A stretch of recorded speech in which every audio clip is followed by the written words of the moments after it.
ವರ್ಷಗಳಲ್ಲಿ ಪಂಚ ಗ್ಯಾರಂಟಿ ಕಾಕಾ ಪಾಟೀಲ ನಿನ್ನ ಹೆಂಡ್ತಿಗೂ ಕಣಯ ಫ್ರೀ, ಅದಪ್ಪ ನಿನ್ನ ಹೆಂಡ್ತಿಗೆ ನಿನ್ನ ಹೆಂಡ್ರಿಗೆ 2,000 ಬರುತ್ತೆ ಕಣಯ, 200 ಯೂನಿಟ್ ಫ್ರೀ ಕಣಯ, ಹಿಂಗೆ ತಮಟೆ ಹೊಡ್ಕೊಂಡು ಅಧಿಕಾರಕ್ಕೆ ಬಂದಿತ್ತು. 2.5 ವರ್ಷದಿಂದ ತಮಟೆನೇ ಹೊಡಿತಾ ಇದ್ದಾರೆ.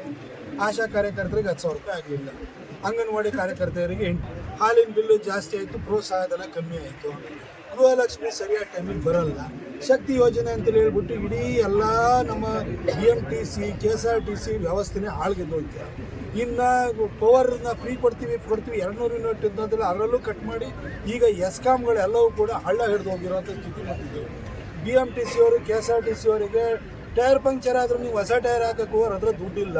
ಹೀಗೆ ರಾಜ್ಯದ ಅರ್ಥವ್ಯವಸ್ಥೆಯನ್ನು ಹಾಳುಗೆಡವಿ 8 ಲಕ್ಷ ಕೋಟಿ ರೂಪಾಯಿ ಸಾಲವನ್ನು ಮಾಡಿ ಅತಿ ಹೆಚ್ಚು ಸಾಲದ ಹೊರೆಯನ್ನು ಹೊರಿಸುವ ಮುಖಾಂತರವಾಗಿ 16 ಬಜೆಟನ್ನು ಮಂಡಿಸಿರುವಂಥ ವಿಶ್ವದ ಕುಖ್ಯಾತ ಅರ್ಥಶಾಸ್ತ್ರಜ್ಞ ಸಿದ್ದರಾಮಯ್ಯನವರು ಒಂದು ಸರ್ಕಾರದ ನೇತೃತ್ವವನ್ನು ವಹಿಸಿದ್ದಾರೆ. ಸರ್ಕಾರ ಅಂತೂ ಸತ್ತೋಗ್ಬಿಟ್ಟಿದೆ. ಸಿದ್ದರಾಮಯ್ಯನವರು ಆ ಹೆಣನ ಮುಂದೆ ಹೊರ್ತಾ ಇದ್ದಾರೆ, DK ಹಿಂದೆ ಹೊರ್ತಾ ಇದ್ದಾರೆ. DKಗೆ ಮುಂದಕ್ಕೆ ಹೊರಬೇಕು ಅಂತ ಆಸೆ ಇದೆ. ಸಿದ್ದರಾಮಯ್ಯನವರಿಲ್ಲ ನಾನೇ ಮುಂದೆ ಹೊರೋದು ಅಂತ ಕೂತಿದ್ದಾರೆ.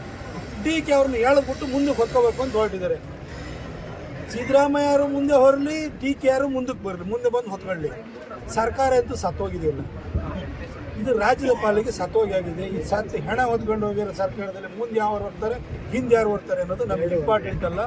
ಈ ಸರ್ಕಾರ ತೊಲಗಬೇಕು, ಈ ಸರ್ಕಾರ ತೊಲಗಿಸ್ಬೇಕು, ತೀರಿಸ್ಬೇಕು ಅಂತ ರಾಜ್ಯದ ಜನತೆ ತೀರ್ಮಾನ ಮಾಡಿದ್ದಾರೆ. 5 ವರ್ಷ ಕೊಟ್ಬಿಟ್ಟಿದ್ದೀವಲ್ಲ, 140 ಸೀಟ್ ಬೇರೆ ಬಂದ್ಬಿಟ್ಟಿದ್ದಾವಲ್ಲ, ಬೈ ಎಲೆಕ್ಷನ್ನು ಸೇರಿದಂತೆ ಆ ಸೀಟಿನ ಗೆದ್ದಿದ್ದಾರಲ್ಲ, ಏನು ಬಾಯಿ ಮುಚ್ಕೊಂಡು ಕೂತಿದ್ದಾರೆ. ಇನ್ನು 2.5 ವರ್ಷ ಜನ ನೀವು ಮಾಡಿರೋ ತಪ್ಪಿಗೆ ನೀವು ಅನುಭವಿಸ್ಬೇಕು, ಪಾಠ ಕಲಿಬೇಕು. BJಪಿಯವರು ನಾವು ತಾತ್ಸಾರದಿಂದ ಮಾತಾಡ್ತಾರೆ.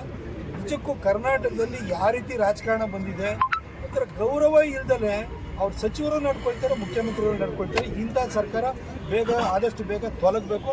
ಅದಕ್ಕೋಸ್ಕರ ರಾಜ್ಯಾದ್ಯಂತ ನಮ್ಮ ರಾಜ್ಯಾಧ್ಯಕ್ಷರಾಗಿರುವಂಥ ವಿಜೇಂದ್ರ ಅವರು ಮತ್ತು ನಮ್ಮ ಎಲ್ಲ ನಾಯಕರು, ನಮ್ಮ ವಿರೋಧ ಪಕ್ಷದ ನಾಯಕರಾಗಿರುವಂಥ ಆರ್ ಎಸ್ ಶೆಟ್ಟಣ್ಣವರು ಅವರ ನೇತೃತ್ವದಲ್ಲಿ ನಾವು ಅಭಿಯಾನವನ್ನು ಮಾಡ್ತಾ ಇದ್ದೀವಿ. ಅವ್ರ ಮಕ್ಕಳಿಗೆ ಕಳ್ಳ ಮಾರ್ಗದಲ್ಲಿ ದುಡಿದಿರುವಂತಹ ದುಡ್ಡನ್ನು ಸಂಪಾದನೆ ಮಾಡಿ ಕೂಡಿಟ್ಟು ಕೊಡ್ಬೋದು, ಬುದ್ಧಿ ಕೊಡೋಕ್ಕಾಗಲ್ಲ. ಅದು ಬಹಳಷ್ಟು ರಾಜಕಾರಣಿ ಮಕ್ಕಳುಗಳ ಜೀವನದಲ್ಲಿ ಅದು ಸಾಗಿದೆ. ಈ ಯತೀಂದ್ರವರು ಅಷ್ಟೇ, ಅವರ ಅಪ್ಪ ಮೊದಲನೇ ಸಾರಿ ಮುಖ್ಯಮಂತ್ರಿ ಆಗಿದ್ದಾಗ ಆ ಒಂದು ಏನೋ ಮ್ಯಾಟ್ರಿಕ್ಸ್ ಏನೋ ಒಂದು ಇದನ್ನು ಲ್ಯಾಬ್ಗಳನ್ನು ಗೌರ್ಮೆಂಟ್ ಹಾಸ್ಪಿಟಲಲ್ಲಿ ಅವ್ರದ್ದು ಲ್ಯಾಬ್ಗಳನ್ನು ಮಾಡಲಿಕ್ಕೆ ಅಂತ ಹೇಳ್ಬಿಟ್ಟು ಅದರಲ್ಲಿ ಹೊಡ್ಕೊಂಡು, ಆಮೇಲೆ PDAದು ಸೈಟ್ ಹೊಡ್ಕೊಂಡು, ಇವಾಗ ಹೋದ್ರೆ ನೋಡ್ರೆ ಅವ್ರ ತಾಯಿ ಹೆಸರು 14 ಸೈಟ್ ಹೊಡ್ಕೊಂಡಿದ್ದಾರೆ. ಈ ಮಂಚ ಅವ್ರ ಅಪ್ಪ ಮುಂದುವರಿತಾ ಇದ್ರೆ ತನ್ನ ಜೋಳಿಗೆ ತುಂಬುತ್ತೆ ಅಂತ ಹೇಳ್ಬಿಟ್ಟು ಈ ರೀತಿ ಹೇಳಿಕೆ ಕೊಡ್ತಾ ಇದ್ದಾರೆ. ಅಷ್ಟೇ ಇದು CM ಹೇಳಿಸ್ತಾ ಇದ್ದಾರೆ ಮಗನ ಕೈಯಲ್ಲಿ. CM ಭಾಳ ಜನಕ್ಕೆ ಹೇಳಿಸ್ತಾ ಇದ್ದಾರೆ, ಭಾಳ ಜನಕ್ಕೆ ಹೇಳಿಸಿ ಕೆಲವ್ರದ್ದು ಮಂತ್ರಿ ಪದವಿನೂ ಕಳ್ಕೊಂಡಂಗೆ ಮಾಡಿದ್ರು. ಎಲ್ಲ ಕಡೆ ಸುಮಾರು ಕಡೆ ಹೇಳಿಸ್ತಾ ಇದ್ದಾರೆ. ಅಲ್ಲಿ ಬೆಳಗಾಂ ರಾಜಕಾರಣದಲ್ಲೂ ಕೂಡ ಅಲ್ಲಿನೂ ಕೂಡ ಜಾರಕಿಹೊಳಿ ಅವ್ರನ್ನೂ ಎತ್ಕೊಡ್ತಾರೆ, ಎಲ್ಲರೂ ಎತ್ಕೊಡ್ತಾರೆ. ಒಟ್ಟಿಗೆ ಅವರಿಗೆ ರಾಜಕಾರಣ ಮಾಡೋಕ್ಕೆ ಬಂದಿದ್ದಾರೆ ಹೊತ್ತು ಅಭಿವೃದ್ಧಿ ಮಾಡಿ.